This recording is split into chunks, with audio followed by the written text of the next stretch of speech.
Hey everybody, it's Julie, Kansas City girl in a Colorado world. Today is Saturday, January 16th, 2021.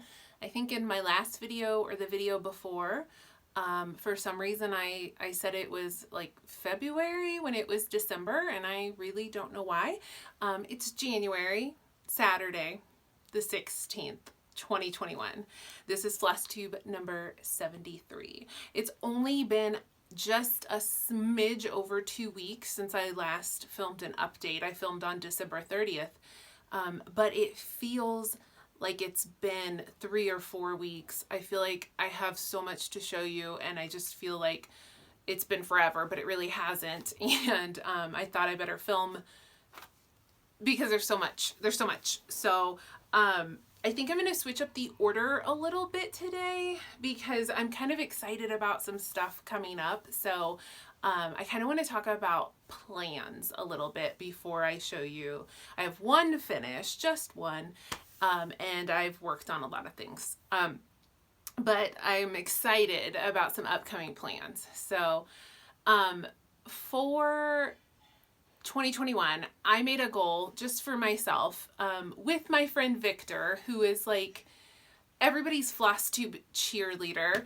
Victor is not a Flosstuber, but he is an avid Flosstube consumer, and he is very active over on Instagram as Flawed Sir over on Instagram. We decided to do no new starts for 90 days in 2021.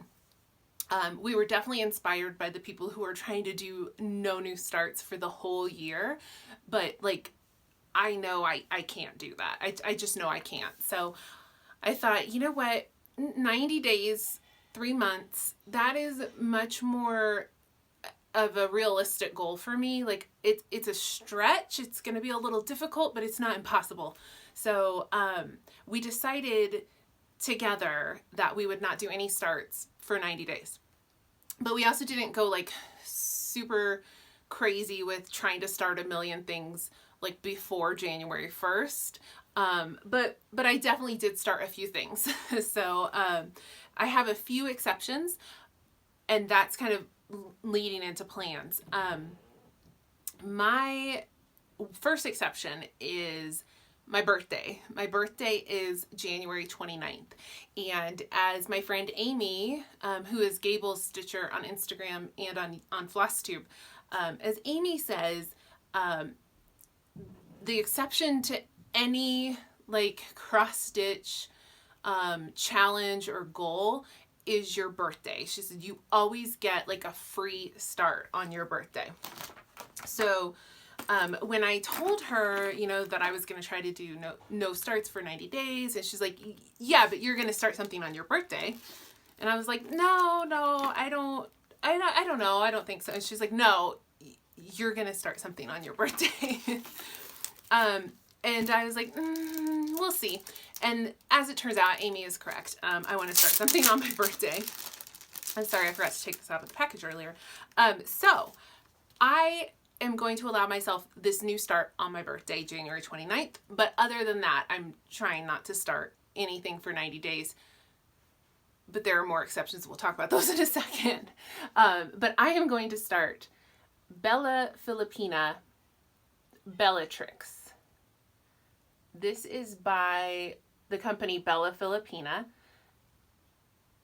And I got this chart. I ordered this chart from Stitchery. And this was my second order. And just like the first, they shipped immediately, and I got it in like 2 days. So if you need something really, really quick, I highly recommend them. And then I was messaging Gary, and he said, you know, he has this chart, and he was gonna do a New Year's start on January 1st.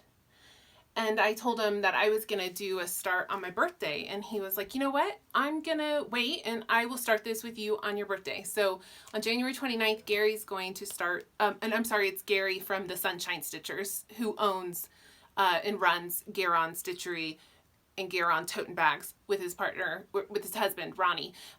So anyway, he was like, I'm going to start it with you, which is so cool. And then a few other friends have joined in. So my friend Matt, MBC Stitcher, and Kate, and I think it's Aardvark, but I don't know if it's Aardvark Stitcher or if it's some other combination.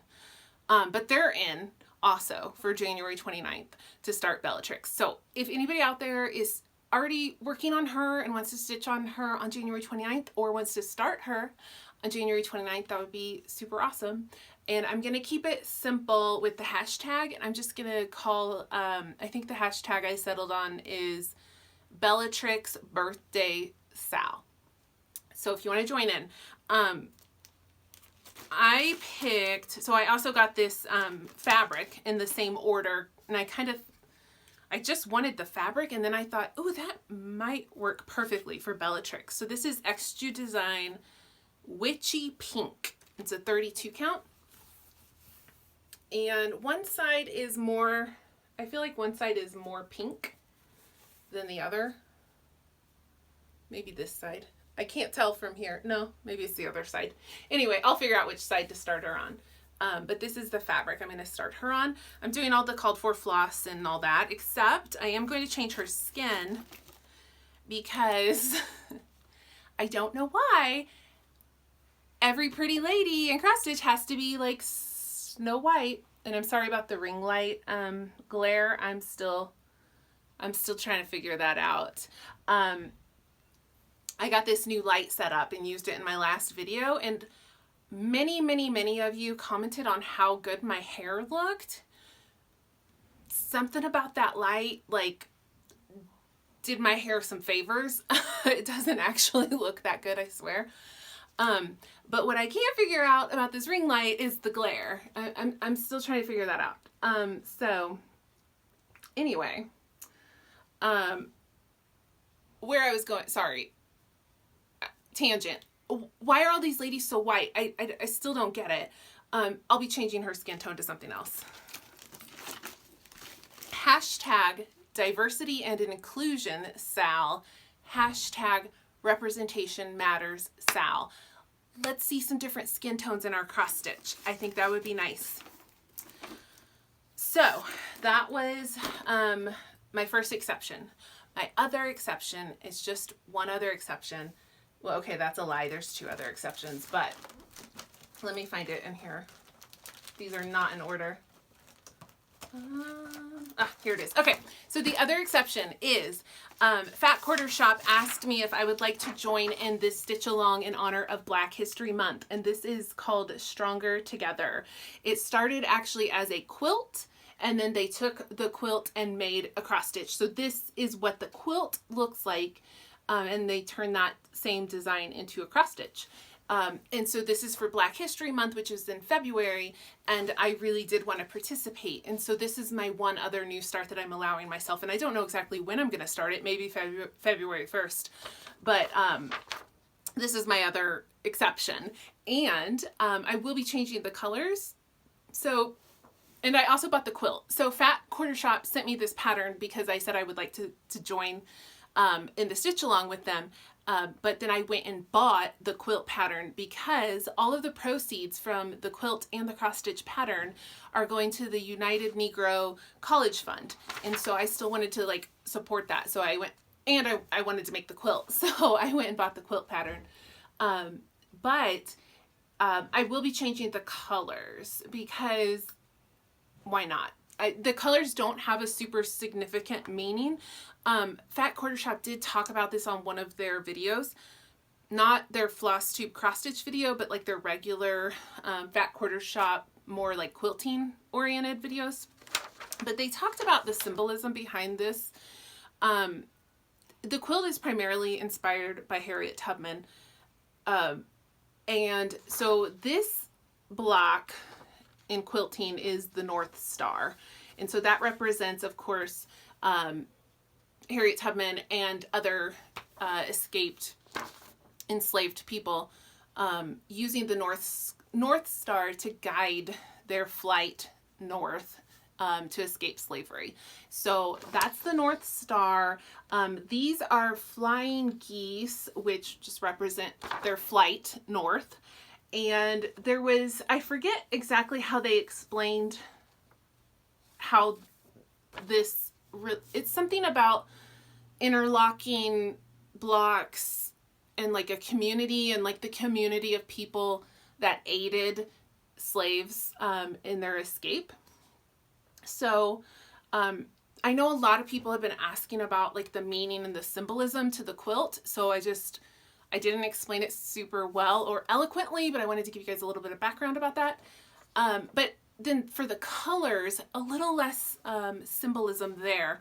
I think they kind of described it as like blue is calming, and I can't remember, like, but it wasn't like super specific. So I feel comfortable with changing the colors. I was going to say something else about this and it just flew away. So anyway, I know some people were asking. Oh, I know what I wanted to say.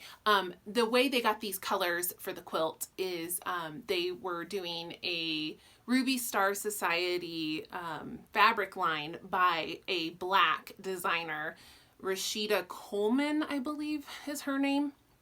And so this was her new fabric line, and they just took that fabric line and made the quilt. So yeah, if you guys want to join in, you can get this on Fat Quarter Shop. So those are my 2 exceptions to my 90-day no starts.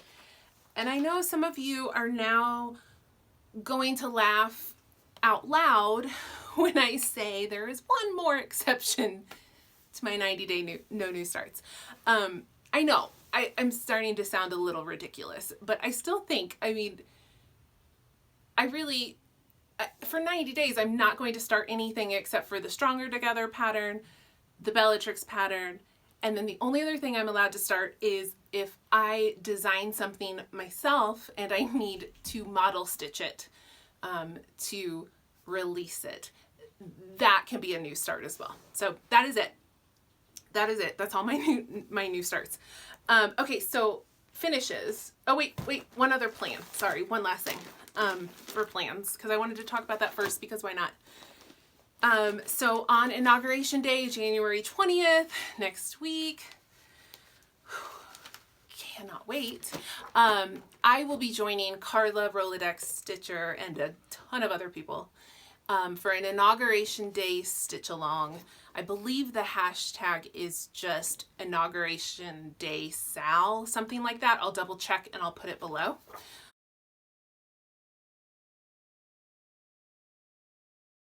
And I am not doing a new start. I am getting out an old work in progress. I have not worked on this in like 2 years. This is Lila's Studio, Let Freedom Ring. It has been quite some time since I worked on this project, but I actually have a ton done on this. This is on a 40 count primitive hair linen in Old Massachusetts, I believe. No, Old New England. I love this linen. This is where I'll be starting from on Inauguration Day. See, I've got a ton done. I mean, that's full coverage, basically. So I will be pulling this out in honor of Inauguration Day, in honor of our new president, in honor of our new vice president. I'm so excited. This is a Hemlock Rye Stitchery pattern. If anybody's been noticing this over my shoulder, you can get this for free on my Gumroad. I will link it below. Kamala, I'm ready. So join in if you'd like. I believe the plan is that Carla is going to have like an open Zoom that people can just come and go all day. I am off from work that day, and I will be drinking bubbly, eating ice cream, and stitching all day while watching the inauguration and sobbing, probably. So those are my plans for January 20th. Join me if you like. Okay, so now some stitching. So I had one finish. It was from the latest issue of Punch Needle and Primitive Stitcher magazine. It is the 2020 Christmas/winter issue. This is Winter Cardinal Etching by Heart and Hand Needle Art, which is the designer Cecilia Turner. It's absolutely beautiful. And I saw this in the magazine and was like, oh, that's really pretty. I'll certainly consider stitching that someday. And then I saw several people who were stitching it on like a dark blue or a navy and changing the trees to be like white, like an aspen or a birch tree. And I liked it even more once I saw that, and I had to copy. So mine is done. It's on a 28 count old Zweigart. I don't know what the color is. I want to say it's like mystic blue, but I don't know if that's right. It's just a nice like denim blue. It's not mottled. It's just a solid color. And I stitched it with coloring cotton for the white. I don't remember the exact color. And then the red was like an old random Moe's SAL floss. The floss was actually mostly hot pink to red, and I just like cut the red parts and avoided the pink. But it gave a little bit of variegation. Turned out really good. I need to fully finish this. I don't know why I didn't already have that done, but there you go. I ironed it for you. See how straight it is? I'm going to do like a flat ornament, like a flat ornament, big-ish. No, not that big actually. Yeah, flat ornament. Okay, so that was my one finish.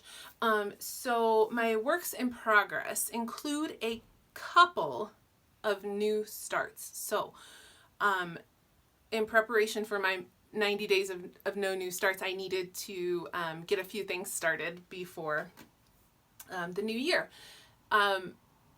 So one of those things was a fat quarter shop. Another stitch along I actually am doing with Fat Quarter Shop. This is Lori Holt from Bee in My Bonnet, Sew by Row. And they had asked me if I'd like to join in this stitch along, and I said, yeah, sure. I think I would. So it started the week of January 6th, but I had the pattern ahead of time. So on December 30th, I put like 30 stitches in just to like call it a start. And then I actually started to really stitch on it in January. And how they're doing the stitch along is, I'm sorry about the glare. This is a very shiny pattern. How they're doing the stitch along is that each week you do a row. So week 1 was the scissors, week 2 is the pin cushions, week 3 is the sewing machines, and so on. And you can see that some of the weeks are going to be heavier stitching than others. The scissors week was actually really quite easy. And I just realized that week 2 is due, I think on Monday? No, Wednesday. Okay, I think week 2 is due on Wednesday. I just like panicked because I'm like, there's no way I'm gonna have this done on Monday, but maybe I could do it by Wednesday. But anyway, oh, I left my needle on here. So this is week 1, my scissors. I'm stitching this on 36 count. Picture this plus Zephyr linen, and I'm doing it 1/1 with Orifloss. And so so the called for colors are DMC and Weeks Dye Works. But I had this Orifloss pack from a previous stitch along, and it's got beautiful rainbow colors, and I thought, you know what, I think this will be perfect. So the tone can vary a little bit, so it's not, when I'm done, it's not going to look just like this, but it's certainly going to be in the spirit of this. And I'm excited how mine's going to look, being that it's 1 strand over 2 on 36 count. That makes it a little thinner in coverage, so I think that could be interesting. So I'm kind of excited to see how it turns out. This needle minder is It's Charm School on Etsy. Allison Rosen is a crafty girl, is her name on Instagram, but on Etsy, her needle minder shop is called It's Charm School. She hand makes all of her needle minders. If you follow her on Instagram, she'll often post in her stories like little videos of her making her needle minders. So she does like all the resin and then she hand paints everything. And so it's really actually pretty interesting to watch her make things. But this is a Mickey covered in candy pastries, donuts, and I love it. I will link her shop below if I remember. So that was I started that on December 30th. And then I thought, I just want one more. It's like, I need like one more. I need to sneak in one more start. So I looked through my patterns and was like, what am I in the mood for? And I decided to start Bendy Stitchy Drama Llama Sampler on December 30th.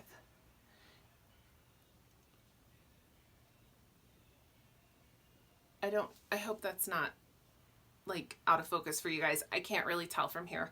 And this sampler says, no time for drama. This patriarchy won't dismantle itself.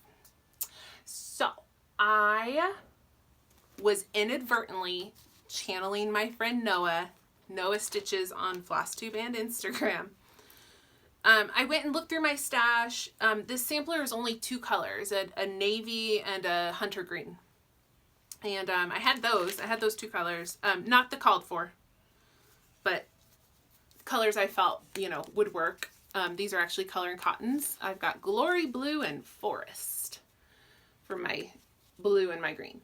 And I was looking through my stash and, it's picture this plus vellum is the linen that she stitched this on. And I was kind of looking and just trying to figure out like what I had in stash that would work. And I had this piece of Fortnite fabrics. It's a 40 count and it's called Luminous Warmth. And it's such a crazy intense color. It's really cool, but it's just like such a crazy, like, look at this. It is like neon yellow. And I've had this in stash and I'm like, what am I going to stitch on this? Really cool color, but what the heck?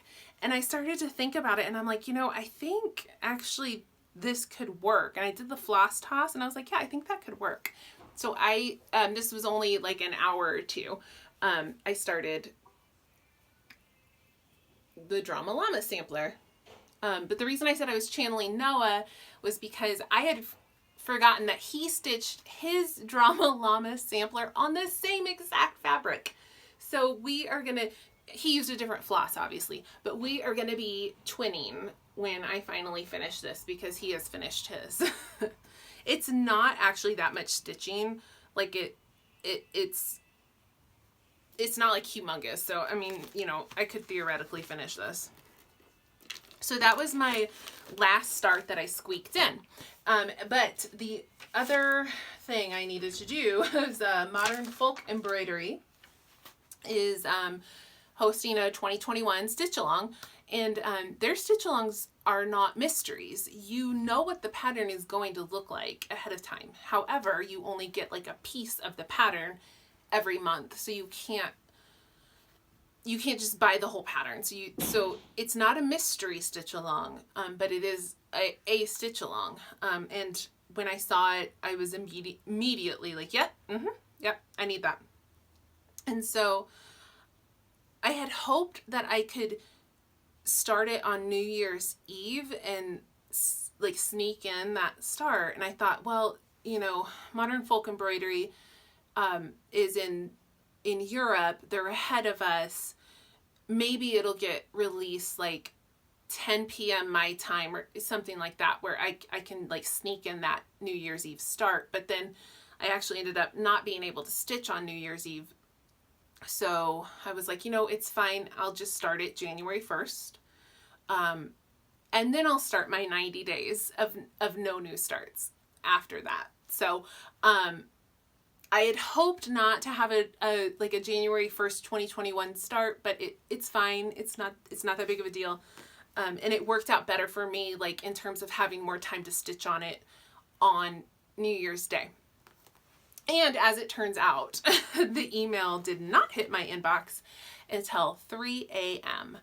on New Year's Day. And so if I had clung to my plan of starting this on New Year's Eve, I would have been sorely disappointed. Anyway, I have part 1 done. So I am stitching mine on a 40 count Fortnite Fabrics in Caravan Tan, which is just an absolutely beautiful neutral, just a really, really, really nice neutral. And I finished part 1, but it took a lot of time. This is a lot of stitching. So here's just so you guys can kind of see what my fabric looks like. It's just a beautiful neutral. And here is my stitching. And this is, I mean, as you're stitching it, you just cannot believe how much stitching it is. You really, really, really are stitching a ton on this section. So I think it took me 6 days maybe to get this done. But I'm absolutely in love with it. I mean, I'm in love with it. So it was a lot of work, but I love it. So my flosses, my 2 flosses are Valdani silks. And these were new to me. And let me tell you, these are amazing. So these Valdani silks, I actually found these at a quilt shop. And it was just an impulse buy. Like they were at a, they come on little balls. I actually have, I can show you guys. I have one. So they come on these little balls, just like the Valdani floss that comes with the Rosewood Manor Quakers, like the Winter Quaker and the Autumn Quaker. They come in these little balls, but they're silk, not cotton. And I found these at a quilt shop, and I bought a few randomly. Well, I bought these 2 and a few others. And it wasn't until I got home and like really opened them and looked at them that I realized you get 20, it says it's a rough estimate, you get 20 to 22 meters. It's 6-stranded, but you get 20 to 22 meters of this silk. So as you can see, there is a lot that comes on here, and you would not guess when you see this little ball that it's 22 meters of silk. But I realized I wasn't going to have enough, so I bought another skein online, and luckily it matches beautifully, absolutely beautifully. And I think I might buy a second skein of the navy too, just because I'm getting a little nervous about that one. The green section is definitely the most stitching, but I'm just a little nervous if I'll have enough of the navy. So I think I'm going to buy a second skein as a precaution. But there it is. It's just, I absolutely love it. And I actually pivoted at the last second because I was not going to use these colors at all. I had other colors picked out, and like a day or 2 before I would have started it, I was just looking at my colors, and I was like, there's not enough difference between the 2 colors. Like the 2 colors I had picked, it was like a rose, like a rosy purple color. And I was like, they weren't different enough. And so I just totally like scrapped that, pulled new colors, and I was like, you know, I think this could work. But it wasn't until I actually started stitching it that I was like, yes, those work. I'd like, you know, once I started stitching it, I was like, okay, I'm kind of loving these 2 colors, loving them. This project lives in my Diana bag. Isn't that gorgeous? The lining is just like a really pretty, like textured gold. Because this project is going to be, you know, it's a special project, I wanted it to have a special bag. I really, truly intend, or at least hope, to keep up with this stitch along. I really do, because it is such a dense pattern. It's so much stitching that I think if I don't keep up with it, I will just never be able to finish it in my life.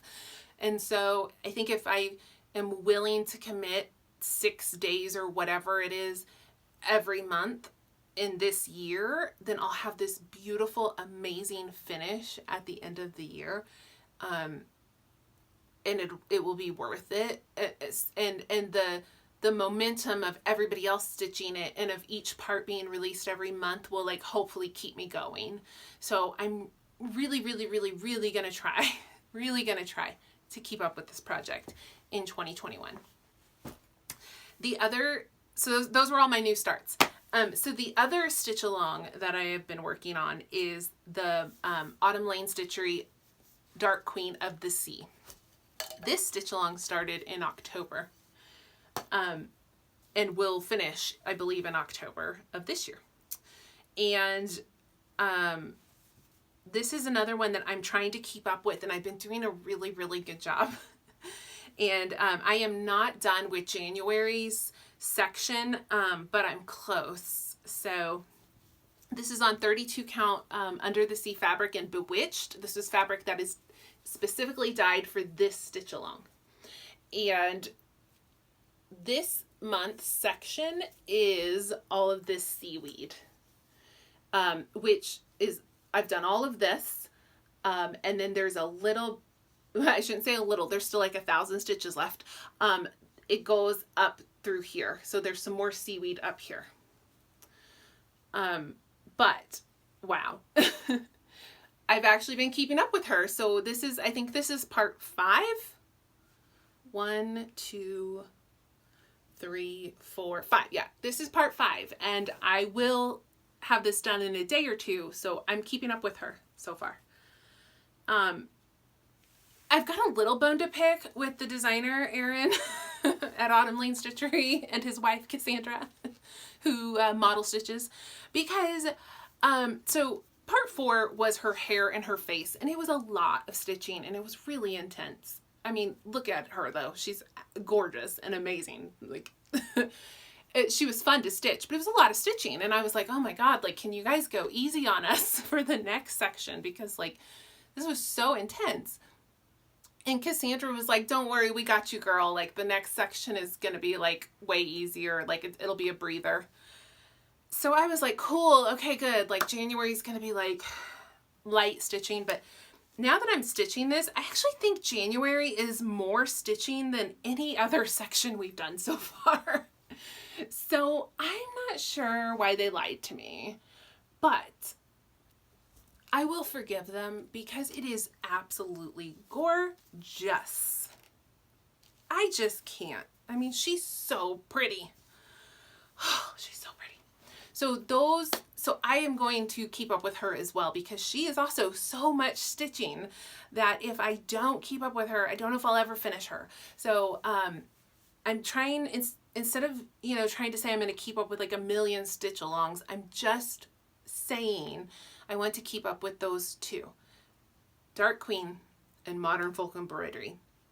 And then my fat quarter shop stitch alongs, like I don't count those because in the same like way, because those are small and they're usually done in like 4 to 6 weeks. So they're not like a year-long stitch along of like a huge project. So like the Sew by Row is like, I can keep up with that and finish it. But those are the two really big stitch alongs that I want to keep up with. So what else did I work on? So then I worked on some works in progress because I couldn't start anything. Oh wait, I lied to you guys. I started one other thing. I forgot, because this is my lunchtime stitching at work. So I'm stitching Bendy Stitchy Winter Witches. And I started this on December 30th. So I could like get that in. And it's almost finished, but I haven't finished it yet. This is This fabric is by Under the Sea. It was from like an ornament pack. It's an 18 count Aida. I can't remember what it's called. It's crystal too. It's shimmery. Whoa, I feel like that's getting really blown out. I hope you guys can see that on your side. So all I have left to do is the witch, and like there's a moon up here too. So that'll be finished hopefully this coming week with my lunch stitching. And it's so cute, and I'll probably just make a really cute little pillow out of it when I'm done. So yeah, sorry, I had one other start. And then I went to my whips. And so what I decided to do this year is I'm copying Erin at 2 Martini Stitcher. And what she does is whip birthdays. And so when like the day comes, she keeps track of when she starts her projects. And so do I. And then on the anniversary of that date, she pulls out that project and works on it. So if she started something on January 4th of 2020, she has to work on it January 4th, 2021. And it's actually, I realized, like just a totally brilliant way to make sure you touch all of your projects in a year so that nothing goes longer than a year without being worked on. It's also a nice way to like revisit the project if you haven't worked on it in a really long time and be like, you know, is this still like something I want to stitch, or should I let this go? Or, you know, is this still something that's worth my time? And so I started grabbing some of those projects and working on them. So the first one that came up was, and maybe it's the only one.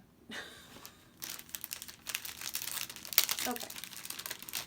I've got a bunch more to work on before the month is over. I'm giving myself a little grace in that instead of having to work on it like exactly on the day, I'm trying to work on it like in that week or just in the month. And so like, I think I had 7 projects that had birthdays in January. So I need to work on all of them before the end of the month. But I was so focused on the modern folk embroidery for the whole first week of January that some things got pushed. So I've got some things I have to work on before the end of the month. But one that I did pull was Plum Street Samplers Salem Sisters. And I think I worked on this for 2 days and I got a lot done. And this one, if I could have stuck with it, like I could finish this. This could definitely, like with 3 or 4 more days, I think this could be a finish, but I needed to work on other things. So this is fabric that I dyed myself, and this is floss that my friend Amy dyed and gave to me. The orange is just a DMC Variations, and the black is a DMC also. So anyway, I got a lot done, I think. And this needleminder is from Jen at Delicious Threads. Zoom in so you can see that. And like I said, I've dyed this fabric myself. So unfortunately I did not finish that, but at least I got some love. So actually those were all my whip birthdays that I've gotten to, but I've got some more. I'll get them done before January 31st. And then it snowed.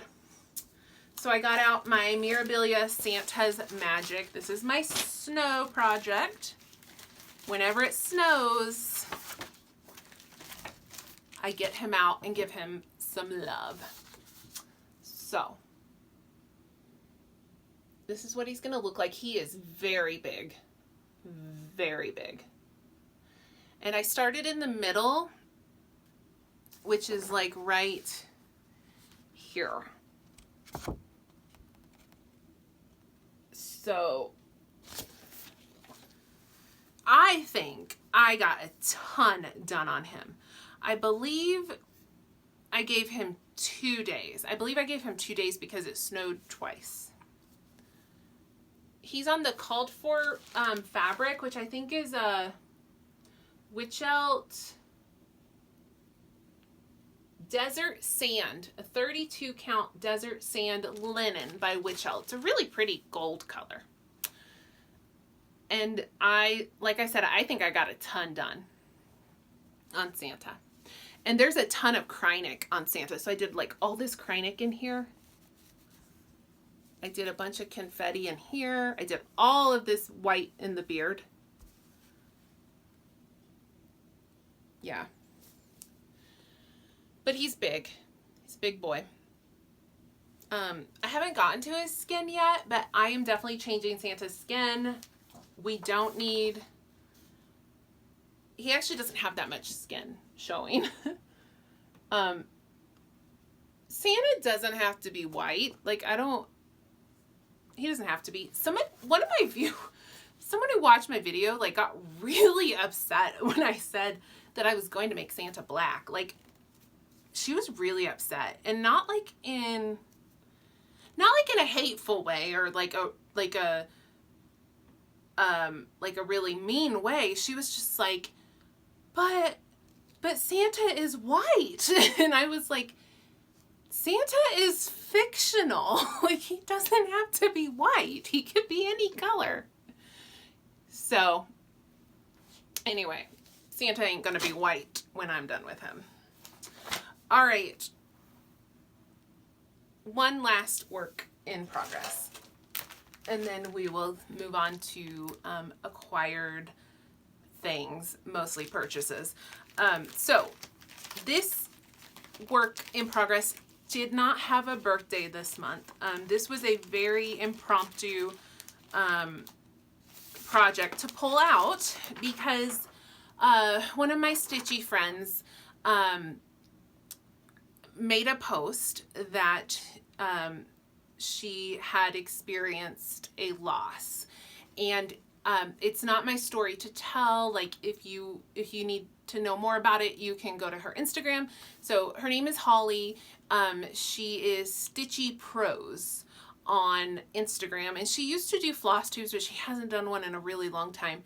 But anyway, she made an Instagram post and shared, very bravely shared, that she had suffered a loss, and that she was going to start the Primitive Needle Blacked Sky as kind of like a memorial / mourning sampler, because this is based in as a mourning sampler. And she just said, you know, if any of my friends out there have this project, have started it, or are wanting to start it, like, if you guys could just like pull it out and stitch on it tomorrow, it would be very comforting to me just to know like that people are out there and that like they're lifting me up in support, that, you know, that some of you are out there like in solidarity. So I definitely was like, I'm in. So I went and grabbed this and worked on it. I don't remember what day it was now. It was a couple days ago. But I went and worked on this with Holly. So I got a little bit more done on this. I had the first block done, but the second block I had only just started one line of the outline. That was it. So I focused on the second block this time. So again, I had the first block done, but I basically did everything over here on the second block, which included like this line all the way down and then over here. So that was a couple of hours of stitching.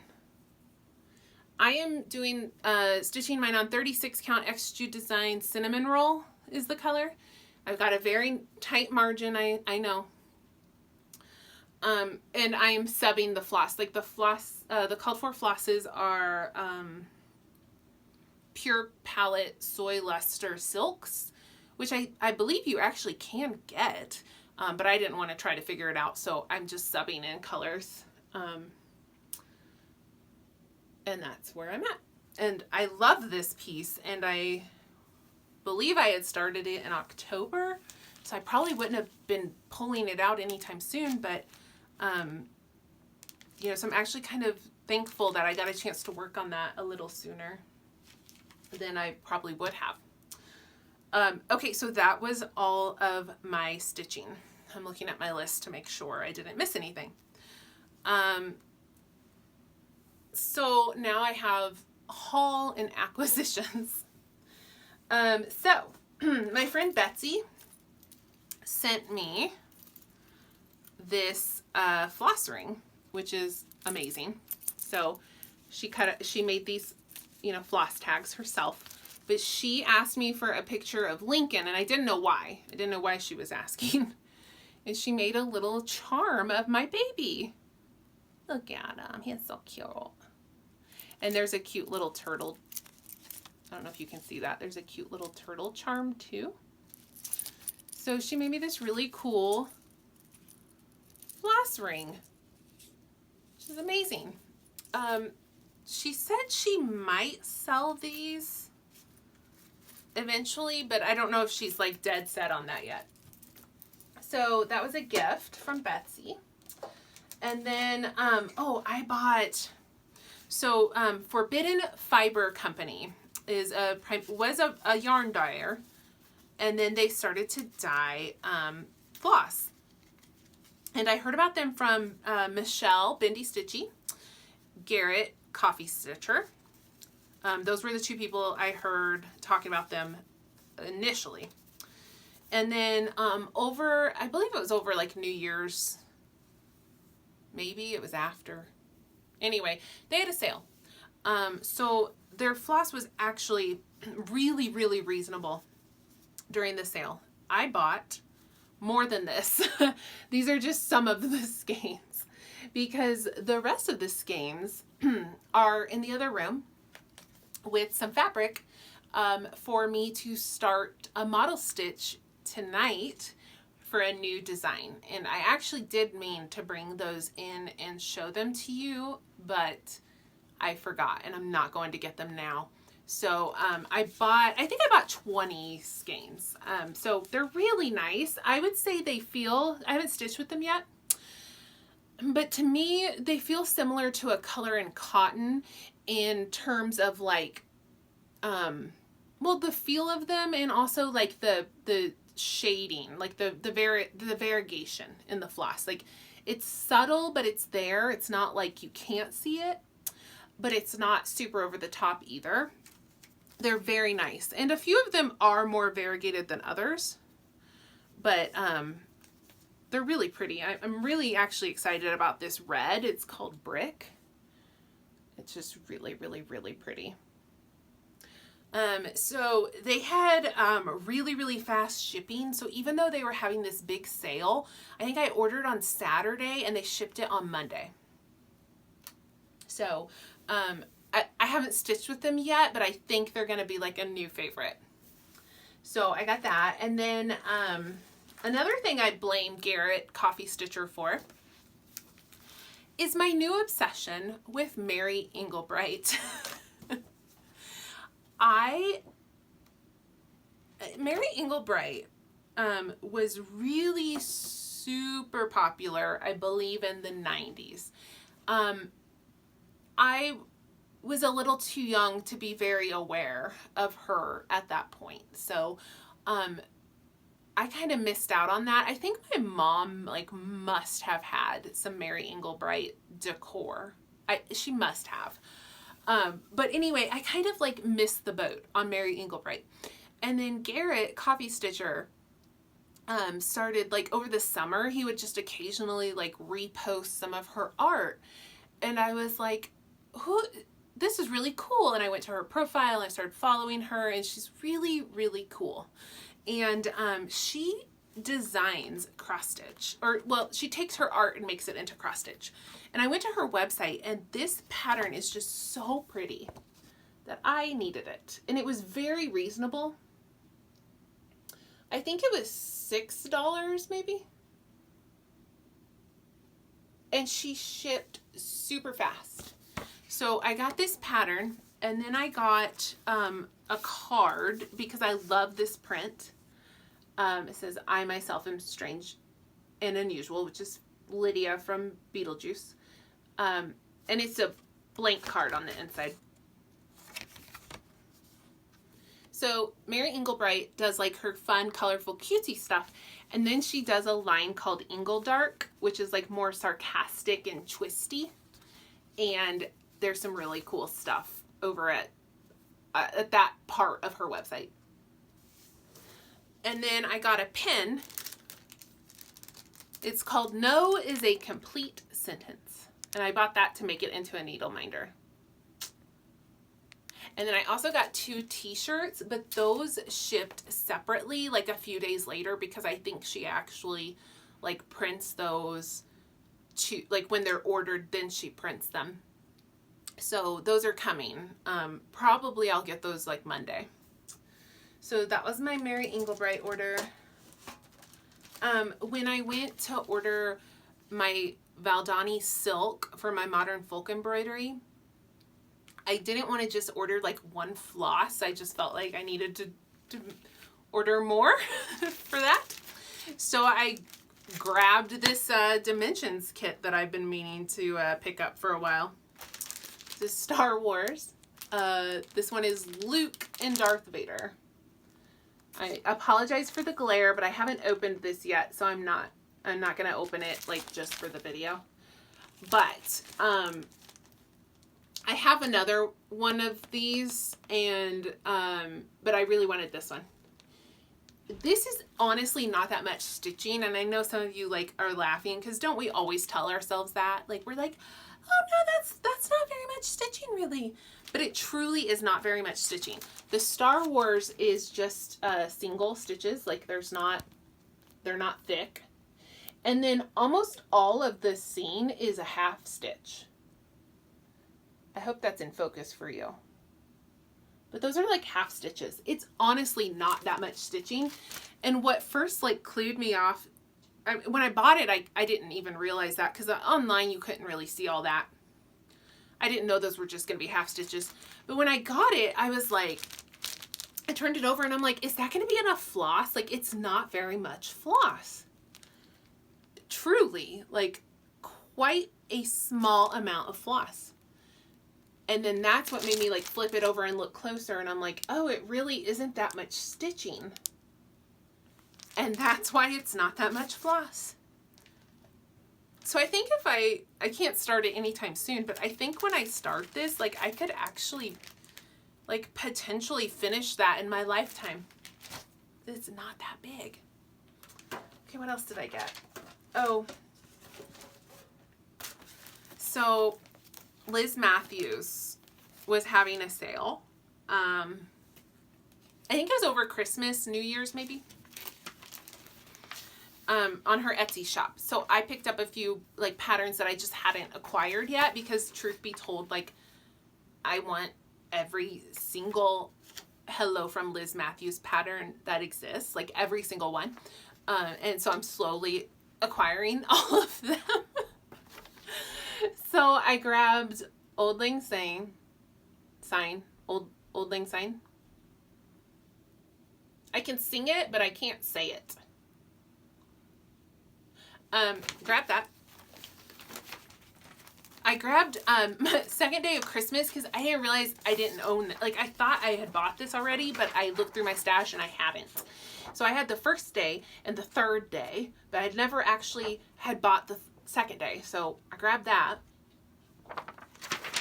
And then I grabbed Pennsylvania Bird, this was one of the first ones that she released when she launched her design business. And it's so beautiful. So I bought those as PDFs on her Etsy. And then, of course, I had several orders from my girl Abby at Top Knot Stitcher. She's like, without a doubt, my favorite place to shop. And I buy every Blackbird that comes out, I buy from her. So, and most bendy designs too, bendy stitchy. But I bought all the Blackbird from Abby. But she sent me, with one of my orders, she sent me a sticker, and look, it's jam. It's the Shop Cat jam. So she, so I bought Bendy Stitchy Hildy's Hayride. I'm taking it out of the pack so it's less glare. I bought all the Hildy's. I've stitched a very Hildy Yule, and I've stitched, what's that one called? The first Hildy. I can't think of what she's called. The very first one. I have the Ladybug one. I haven't stitched it yet, but I have it. And then this one. I think there's just the 4. If I'm missing one, you know, whatever. But the point is I own them all, and I'll stitch them all eventually. So I got that, and then I got all the Blackbird. So the first thing I had ordered was The Winds of Autumn. Oh, you know I had to do it. This book, everybody's going gaga over this book, and rightly so, because everything in this book is beautiful. I would stitch every single thing. Just like in March at Nashville Needlework Market, when they came out with Sewing Club, I would stitch every single thing in that book. I will stitch every single thing in this book. This is amazing. This book is so good. It's so good. So do yourself a favor and grab this book if you haven't already. It's gorgeous. There's some Halloween stuff. There's some fall stuff. There's some kind of like could be anytime, like not necessarily seasonal kind of stuff. Really good book. I bought Early Christmas Morning. Elizabeth Ann Can Stitch made me get this.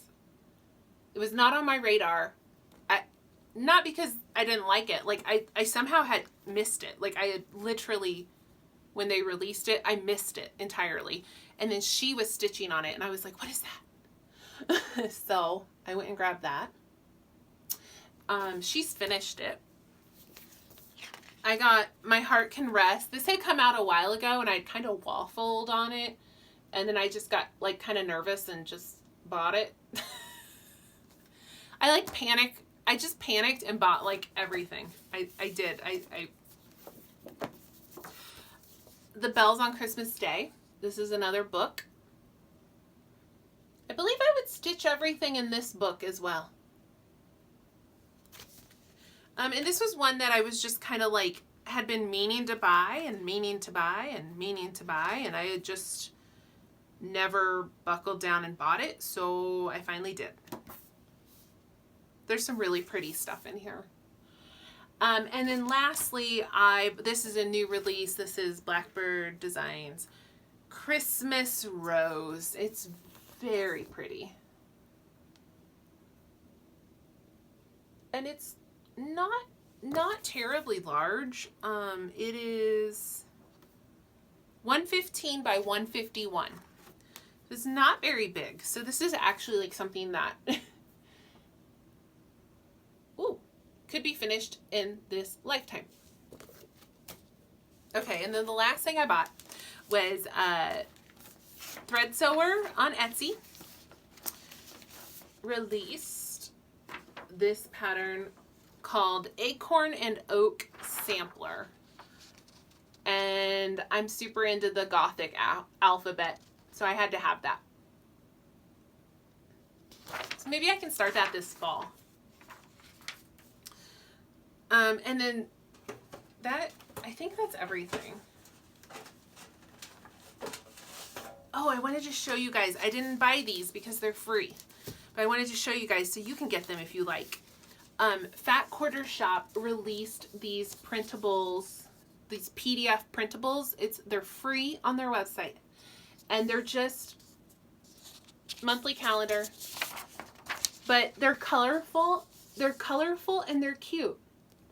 So I just thought those were great. So if you're in need of some printable calendar sheets, go check those out on their website. I think I'm going to use them for like just kind of plotting like what I need to accomplish in the month with my stitching. Okay, that's all the stitching talk. I'm going to talk a little bit about books. Honestly, I'm really tired, but I have to do it. I have to talk about the books because if I don't, then there's like just way too much to talk about next time. So I'm just going to power through. If you don't want to hear about books, like, you can leave now because that's all I'm going to talk about. Books, and then I'm going to leave. Like, you won't miss anything. But if you want to hear about books, let's do that. So first of all, my last video was December 30th, so I just want to let you guys know how I wrapped up the year with like my reading challenge on Goodreads. So I use Goodreads only for tracking what I'm reading and what I finished, and for setting my yearly challenge. That's it. Like, I don't write reviews. I don't like do anything else on there. Sometimes I'll like go look up a book and like read reviews, but mostly I just use it as like a journal of like what I'm reading and when I finished it, when I started it, when I finished it. But at the beginning of the year, you can pick a total number of books that you hope to read in the year. And I've done that since probably 2015 or 2016, when I joined Goodreads. And so every year I try to like bump up the amount of books I want to read just to kind of challenge myself. What I like about their challenge is that they break down how many books you need to be reading, to hit your goal. And it's very motivating for me. So when I go to the Goodreads homepage and I tell them I just finished a book or I just started a book, they'll tell me, you're one behind on your goal, or you're one ahead on your goal, or you're right on track. And so that is very helpful to me, like through the whole year, on deciding what I want to read next, and just kind of pushing me to like read. So if I fall behind, then I'm going to pick like maybe some shorter books that I've been meaning to read. I'm going to look for those like quick reads.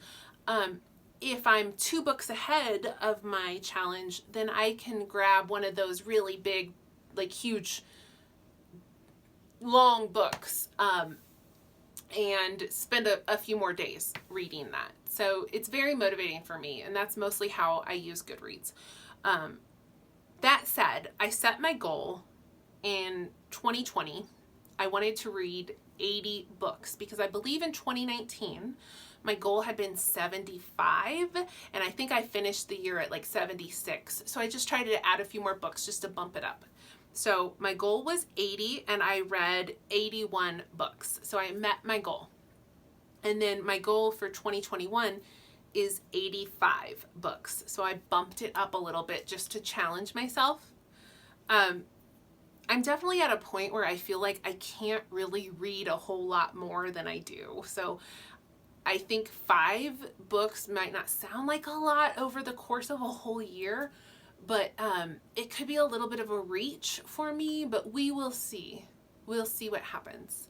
But that's my goal for 2021. So since the last video, I have read 4 books. 2 of them were physical copy books, and 2 of them were on my Kindle. So the first one I read was Holly Black, Coldest Girl in Cold Town. This is a standalone book, which is pretty rare from Holly Black. She mostly does write trilogies or like in a series. I had heard over and over, I had seen people say they really liked this book, even if they didn't like her other books. Holly Black is a young adult author, but she's a little bit divisive. Like her most recent series, the Jude and Carden in the Cruel Prince, Folk of the Air trilogy, which I talked about not that long ago because I reread it. That series was very well received, but she's she's written some things. I've read some books of hers that I've been very underwhelmed by. So she's not for everybody. I do think her writing has been getting better and better. When you go back and read her early books, like, they're not great. They were very popular, but they're not necessarily great. And so there's some people that are like, I've tried Holly Black. Not for me, not for me. But even those people, a lot of them liked this book. So I thought I really wanted to check it out because I actually do like Holly Black, but I can also see the criticism. So I had found this book at a used bookstore, so it's been on my shelf for a while, and I decided I was going to read it. And I actually did very much enjoy this book. This is a vampire book, and I'm very nostalgic right now for vampires. Like, we all got burnt out on vampires during the Twilight craze. And lately, like, the trend in young adult has been fairy or fae books, right? So we did the vampires and the werewolves at the same time, and then we did dystopia, like Hunger Games and Divergent. So we did like the post-apocalyptic dystopia, and that's when I was reading a ton of young adult, but then I got totally burned out and stopped reading it for like 6 or 7 years. And then people were like, this book's really good. And I kind of like dipped my toe back in, and now I read a ton of young adult again. But that's a long-winded way to say this is a vampire book, and I was feeling it. I was feeling the vampire nostalgia. So, like I said, it's a standalone, so it's just one and done. There's a girl named Tana, and she is the main character of the book, but it's set in our world, in our society, but we have discovered that vampires are real, and there has been a vampire outbreak. So what's happened historically is, like, vampires have kept themselves hidden and have been very secretive and have been extremely selective on who they turn into vampires, to keep themselves hidden and a secret. But they're like, a vampire goes rogue and starts turning people, and there become like these pockets in the country where there are vampire outbreaks.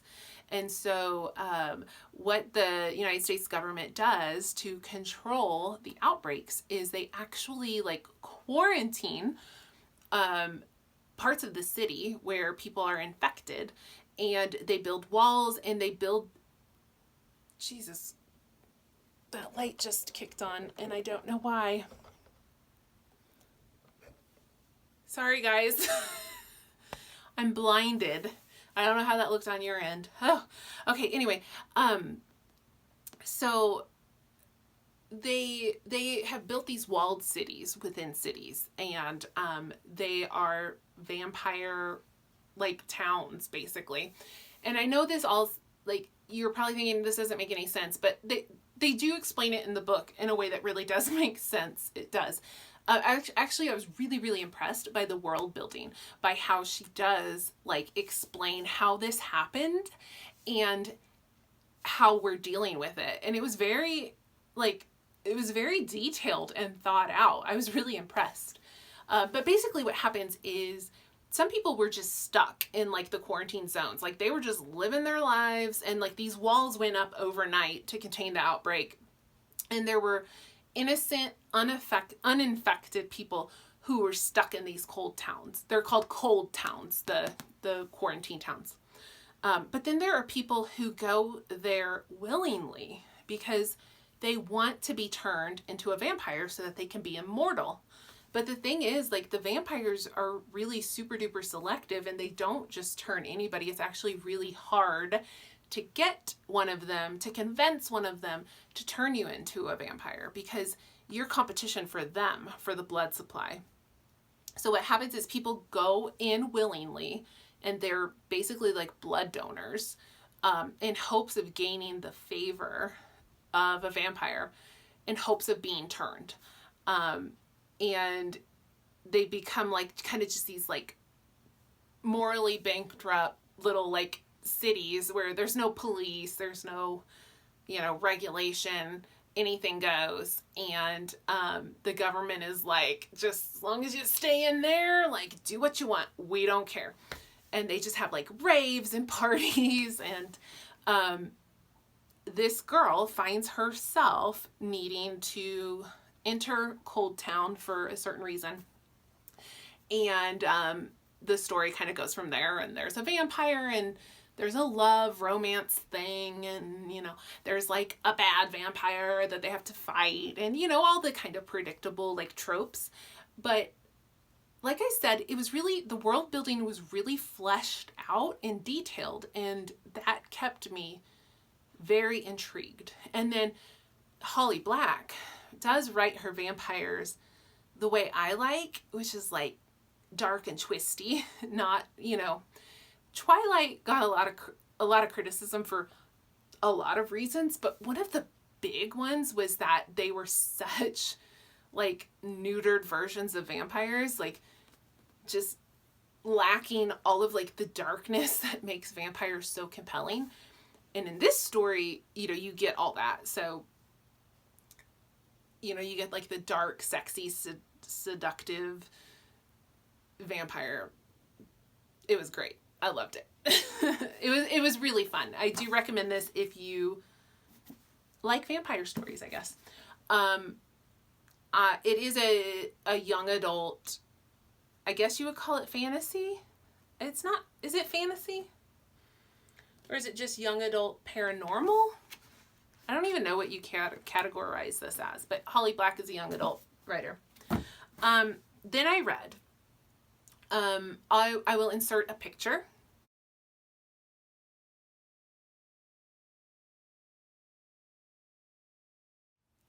I read the third and final book in the Nora Roberts trilogy, which is called The Rise of Magics, I believe. Or is the trilogy called Year One? What is it called? Well, it doesn't matter. The first book is called Year One. The second book is called Of Blood and Bone. And the third book is called The Rise of Magics. And this trilogy is fantastic. It is so good. This was the book that made me, Year One, the first book. That was the book that made me like give Nora Roberts a try, because until that point, my belief in Nora Roberts was that she wrote fluffy beach reads, like romance stories. And she does write those too. But I didn't realize she was a lot more diverse than that. I thought she just wrote like contemporary romance. No, she writes a lot of romance, but she writes a lot of series that feature like witches and dark arts and like all different things that are more interesting to me as a reader. And I realized that Nora Roberts is an incredibly talented writer. She really is. I had always just kind of dismissed her as like, oh, she writes those popular like romance novels, like, ah. But she's actually a fantastic author. And when Year One came out, I was seeing reviews and people talking about it and saying, this book is really, really good. It's really good. And so I kind of was intrigued, and I finally decided I'd check it out. So Year One, and this is like a little bit of a warning, it starts with a pandemic. I read Year One before we experienced our pandemic in 2020, but it was a little jarring to go back into that world and relive that. But it was a much more deadly pandemic than the COVID-19 pandemic. But what happens is a really, really super deadly virus explodes in the world, and it will infect and kill you within like 48 hours. So it's very deadly, moves very quickly. And that's how the first book opens up. But there are some people who are immune for reasons unknown that don't get the virus, but billions of people die. And it sets off a post-apocalyptic world. even though it's not a nuclear event, it's not aliens or anything like that, but this virus wipes out most of the world. And the people who are left surviving are trying to like pick up the pieces and live. The other little twist is that when the virus is unleashed, magical talent is awakened in certain people. So it has been dormant for centuries, but turns out like some of us have magic, and not everybody. Like some people are immune to the virus and they survive, but they have no magical capability. But a lot of people who survive do have magic, and then within the magic they can be light or dark, good or bad. So book 1 was a post-apocalyptic survival novel, basically. It was really, really good, really interesting. It was hard to read because it was just so bleak. It was so dark and bleak. Just people fighting tooth and nail to survive, and people dying left and right. And, you know, it was hard. It was hard. It was like, you know, Walking Dead vibes. But very good, very good. And then book 2, you get a little breather. It's like, you know, several years later, people have kind of figured out how to survive. People are making communities, they're building lives, and a chosen one is born. And book 2 is about her childhood into young adult, into adulthood. So in book 2, you meet the chosen one, and that book was a nice breather. There's a little bit of like, you know, scary scenarios and a little bit of that tension, but mostly like you get this break because Fallon, the chosen one, is prophesied that she will, you know, be the one who can save the world from the dark. But you know that's not going to happen for like 20 years. So you get this break where you're like, okay, like we don't have to fight the big bad just yet. So book 2 is a nice breather, but you get to know and love Fallon, the chosen one. She gets to like discover her magic. It's kind of got like a Karate Kid kind of feel. Like she has a mentor, her sensei, who teaches her how to use her magic. So it's a good book. And then I was really nervous about book 3 because I knew that book 3 was the big fight, right? Like, and I was just like, I don't know if I'm up for all this. Like, it's too stressful. It's too stressful. Because I mean, ultimately, you know Fallon's gonna win, but it's just like, you're like, who's gonna die along the way? And it's gonna be so hard, and there's gonna be all these battles, and it's just gonna be terrible. So I was a little like nervous to read the 3rd book. But let me tell you, it was so good. And I really, really, really appreciate that Nora Roberts actually moved us through a lot of those really tense, scary moments, like pretty swiftly. And so, like, luckily, you know, it's not like 100 pages of like fight scene, you know, like she very thoughtfully like condensed the big battles. There's a few battles, and she kind of like condensed them down to like manageable parts and gave you a break, so you weren't just like war, because like I'm not into that. So I really appreciated that. It was she still kept you on your toes. Like you kind of, you know, Fallon's gonna prevail and win, but just because you know, right? Like, it's like, you know, Frodo's gonna like succeed in getting the ring into the volcano, like, you know. But she still kept me on my toes and like had some twists and some turns that I didn't see coming. I cried many times while reading this book, but not like sad, awful tears, like just like really like in my feels kind of tears, like, because these people, you've come to like know and love them, and you're really scared for them. and they're scared for each other, and they're basically like parents sending their kids off to war. And so it was tears of like, you know, the community and the family, the found family. Like,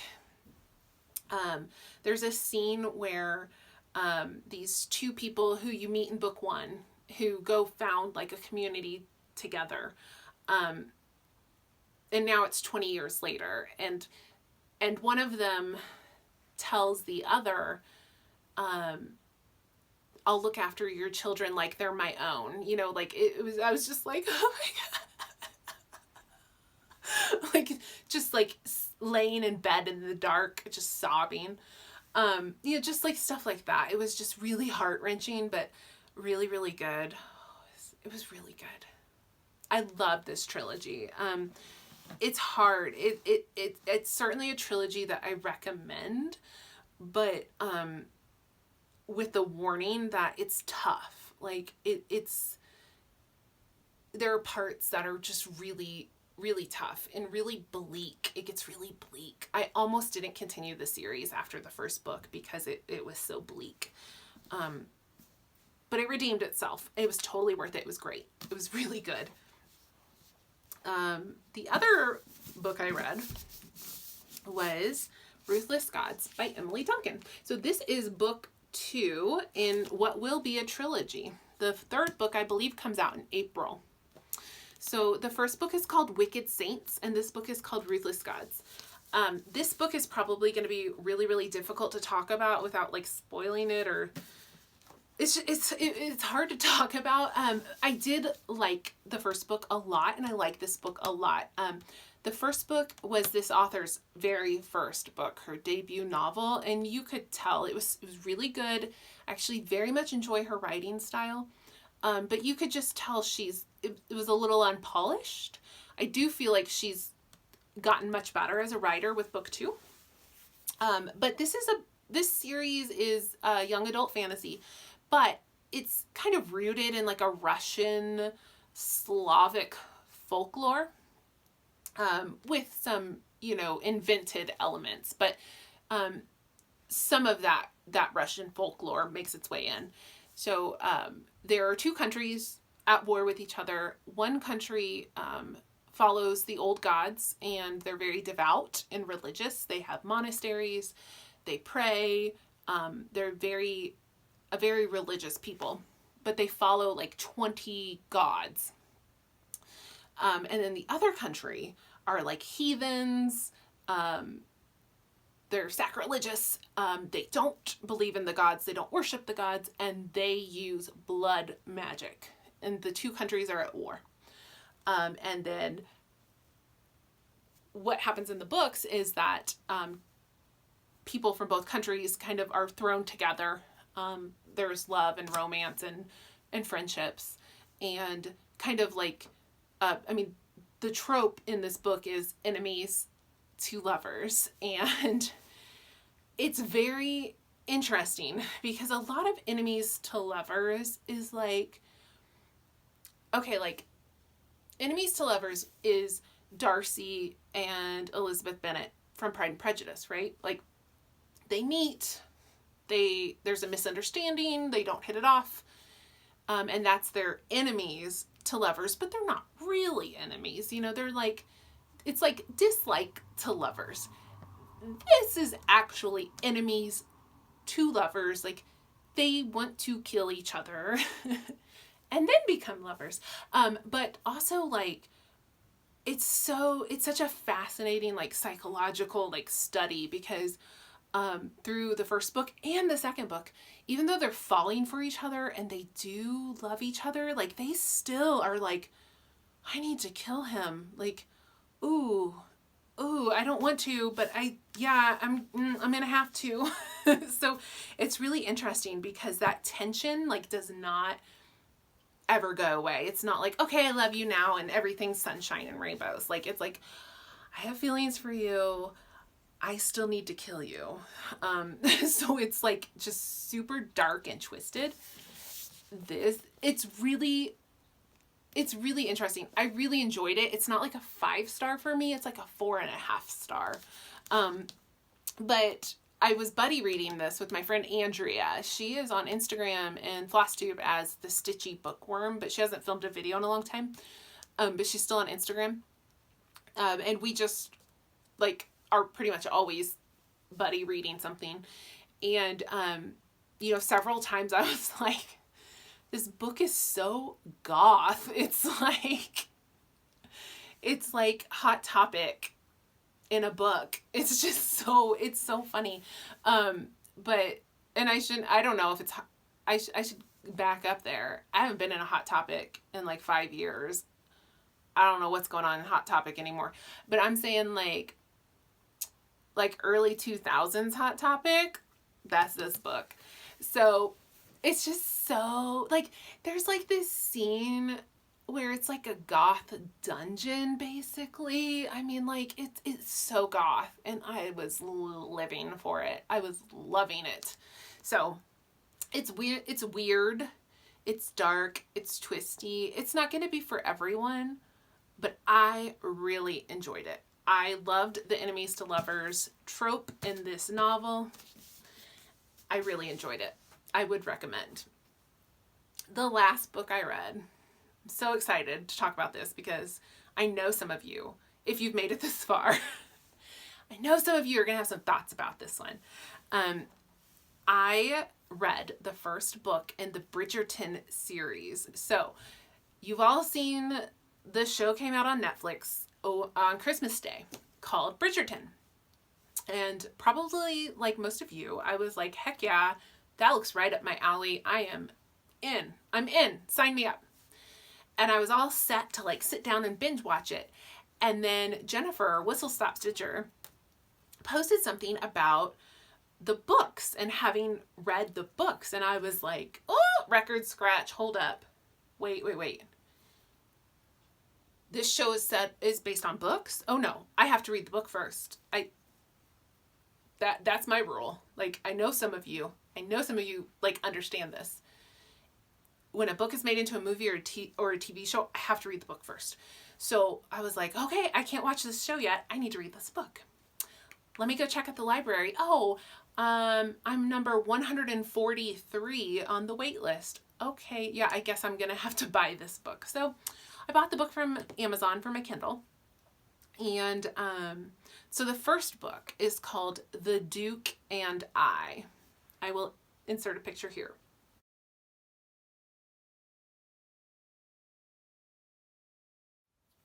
This is, I believe season 1 of the show is centered on this novel.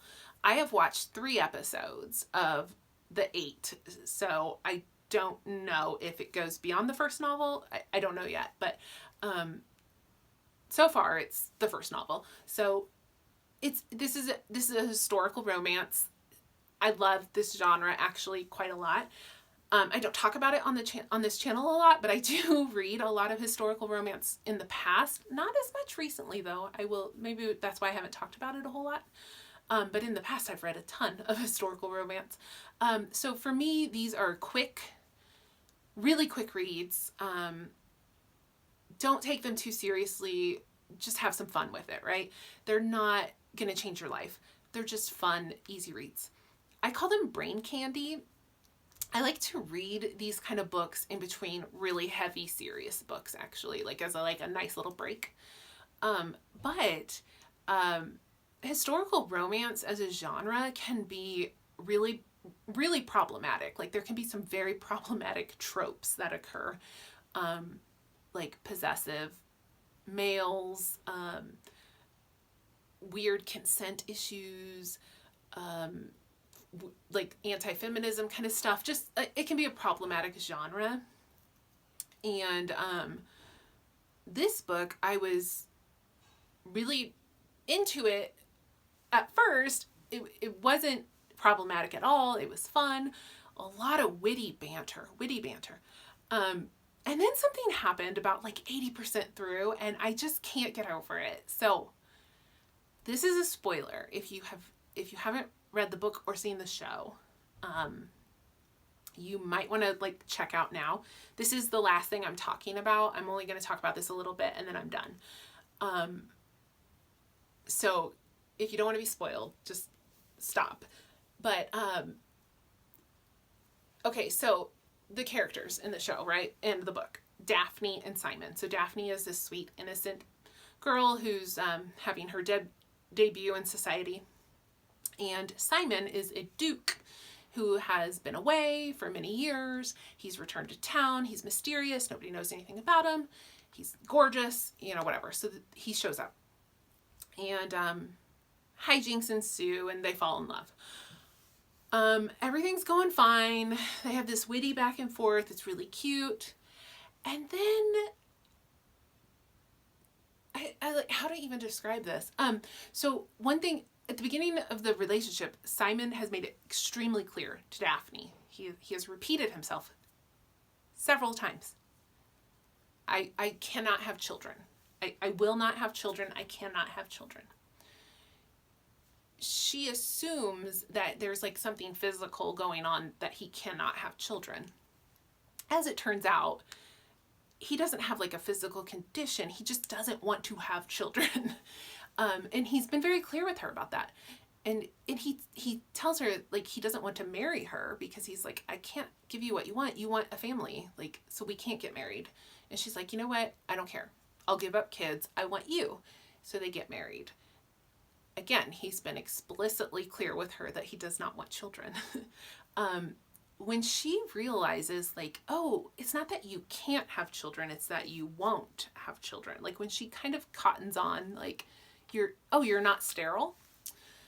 He gets very drunk. She doesn't get him drunk. He gets very drunk. He comes home. They have a big fight. He goes out and gets drunk. He comes back. He tells her whatever. He falls asleep in her bed. And then in the morning, she basically sexually assaults him, like when he's not able to give consent. And then she does something really like aggressive, that is, in my mind, sexual assault. And I just like, I can't get past it because it's not okay.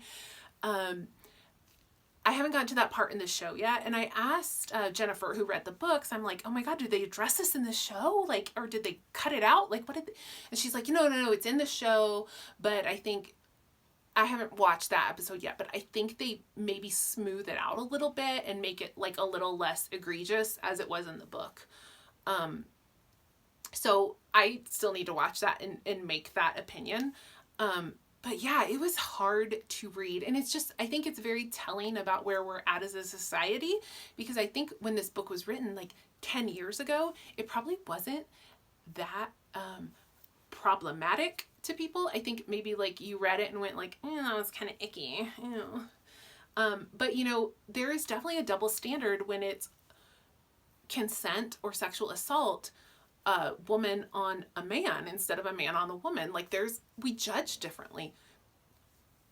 So I think maybe 10 years ago it kind of could fly, but I don't think it would now. I think if like they were trying to publish that book now, like the editors would be like, no.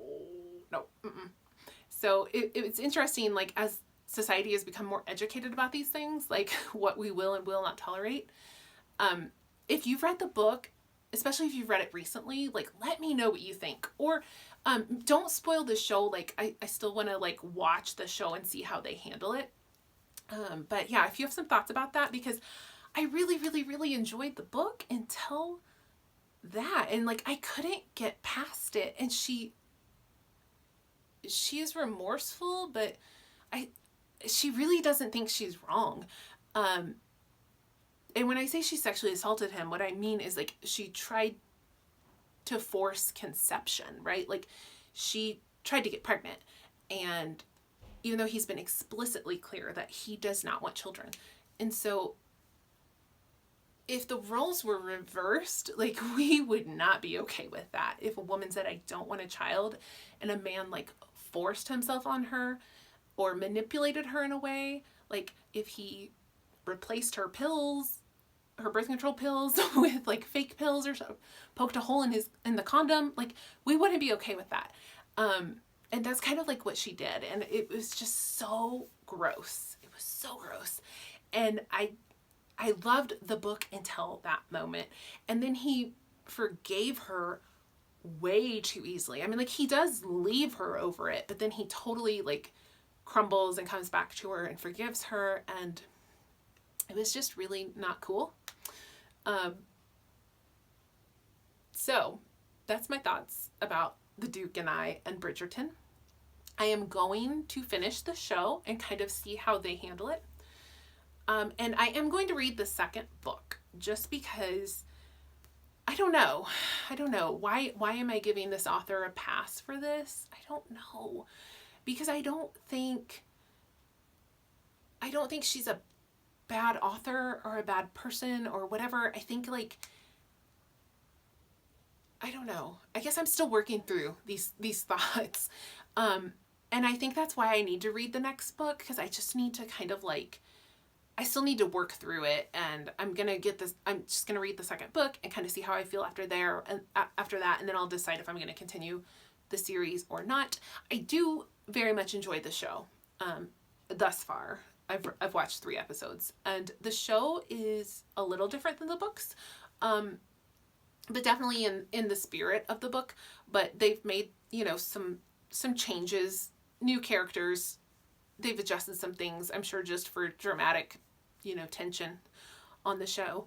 And I do very much appreciate that the show was like, this is historical fiction. We can do what we want. We don't have to be period accurate. And they have people of color in the cast. And I very much appreciate that diversity and that viewpoint.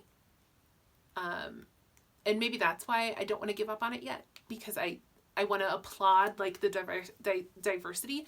I'm just really uncomfortable with the consent issue. So, yeah, I'm still working through that. Let me know if you have some thoughts. Leave them below or message me on Instagram if you want to like really talk about it. I've already, like, basically anyone who posts that they've read the book, I'm like messaging them like, okay, but what did you think about this?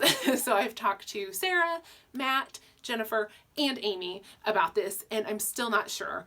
And I'm like, am I overreacting? Because I think they've been like aghast too. But some people have been like, and I'm like, okay, is it just me? So like, I have thoughts. So like, talk to me about it. I need to talk to somebody about this. Let me know down below or message me. Okay, that is it. That's enough, right? That's enough. This video, I don't even know how long it is. It's got to be really, really long. Okay, I am done. I will see you guys next time. If you made it this far, God bless you. See you. Bye.